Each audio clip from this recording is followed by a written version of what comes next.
I wanted to go over the frustrating 600 credit score. If your credit score is right around 600, it can be aggravating because your score is really not all that bad, but it's not really good either. It's not good enough to qualify for most mortgages without a lot of cash down, and it's not good enough to get you a really good interest rate on a car, truck, or SUV. But it's not horrible either. Okay, but here are a few things that you can do to increase your credit score quickly. But first I want to go over the breakdown of how your score is calculated so it'll make better sense to you.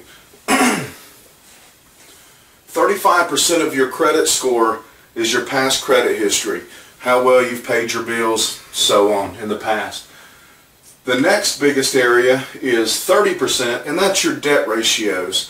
Now your debt ratios are determined by your limits of your credit limit versus how much you owe. So if you have a $200 credit card and you owe $100, that means you have a 50% debt ratio because you owe half. Well, we'll get more into that in just a few minutes.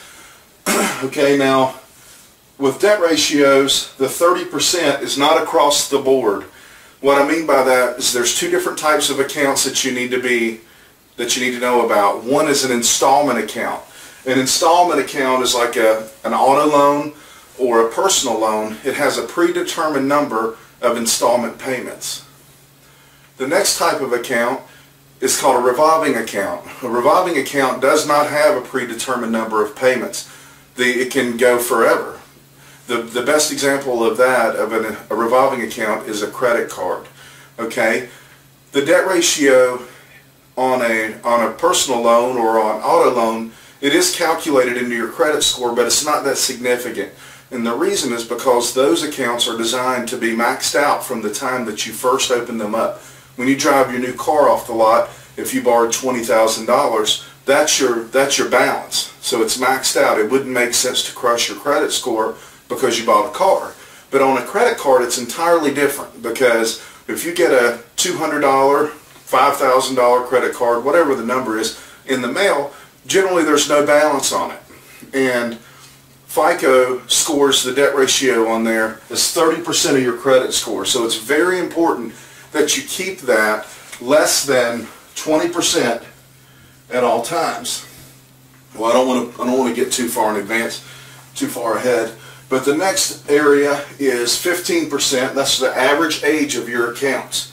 So the longer your accounts are open, the higher your credit score is going to be. Most of the time, people that have 750 credit scores and up, they've had a mortgage for several years. Those are accounts that are generally open from 15 to 30 years. Oh, and they also have credit cards that have been open for long periods of time. Okay? The next area is your mix of credit. And that means the type of credit, like a mortgage or an installment loan or revolving account. And then last area is inquiries. This is an inquiry is every time you have your credit pulled. You just want to keep these to a minimum, especially until you get your credit scores up where you know pretty much you're going to be approved for the loan that you're applying for. If you have bad credit, you don't want to go around having everybody pull your credit, because it's going to continue to drop your score. All right, back to here. If you don't have any credit cards open and you're in the high 500s, right around 600, opening up a credit card is going to drastically increase your credit score, because especially if you keep it below this 20%. So let's go back to the $200 credit card example. If you've got a $200 credit card, the 20% is 40. It's $40. 20% of 200. If you do that, it's going to cause your credit score to skyrocket because you're activating this part of your credit score. But you know what else it's doing? As you make payments, you're going to impact this portion of your credit score, your credit history. It impacts your debt ratio. Okay? Now, if you did not have an account open, it's also going to help you out here with your mix of credit. So that's 75% of the factors that impact your credit score that one credit card is affecting. So if you don't have a credit card, open one. So I know you're probably wondering, Eric, I got bad credit. How am I going to open one? Well, there are a few options out there. The best option in the beginning can be a secured card. A secured card is where you send in a deposit. Most of them start around $200-250 to a credit card company, and that's the amount of your credit line. So, but even though you send that deposit in, you still want to maintain that 20% or less. And it's going to score exactly like a standard card would on your credit score. But let's say that you do have credit cards open. You've got $2,000 worth of credit cards and they're maxed out. Many times when people are stuck around 600 and they do have credit cards open, it's because these are maxed out. Okay? Having them maxed out is almost as bad as not having them at all, as far as your credit score is concerned. So if that's the case, you need to create a plan to get these paid down as quickly as possible. Okay? And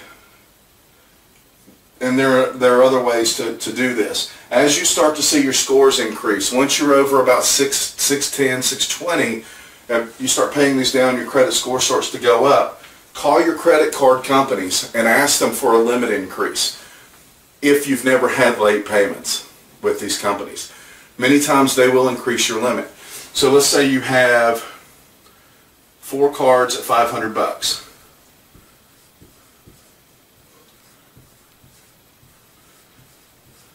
Okay, and all of these are maxed out, and you start to pay them down. You get them paid down to $400 each, and your credit score starts to go up. Well, all of a sudden here you're at about an 80% debt ratio. That will cause your score to go up. But let's say they increase, 2 of these increase them to $750. So all of a sudden you've got $750. $2,500, you owe $16. You just dropped your debt ratio down to about 60%. That's going to cause your credit scores to go up even more. So it's not necessarily just the dollar amount, it's the percentage. It's the amount, or it's the percentage that you owe in relation to your limits. So there you have it, folks. That's going to help you get that credit score up. The difference between a 600 and a 650 isn't that much, and it doesn't take long to get your scores to jump 50 points, not long at all. So open up your credit cards, get your debt ratios paid down. It could be the difference between whether or not you can buy a home or not, whether or not you qualify for 15% on a car loan or 8%. That's huge. It's life-changing. It's the beginning of you owning your dream home and climbing out of debt because you're not paying as much in interest every month. So you don't have to deal with that 600 credit score any longer than you want to. Take action. If you have any questions, leave a comment below. Subscribe to our video and ask questions if you have them. Thanks a lot and have a great day.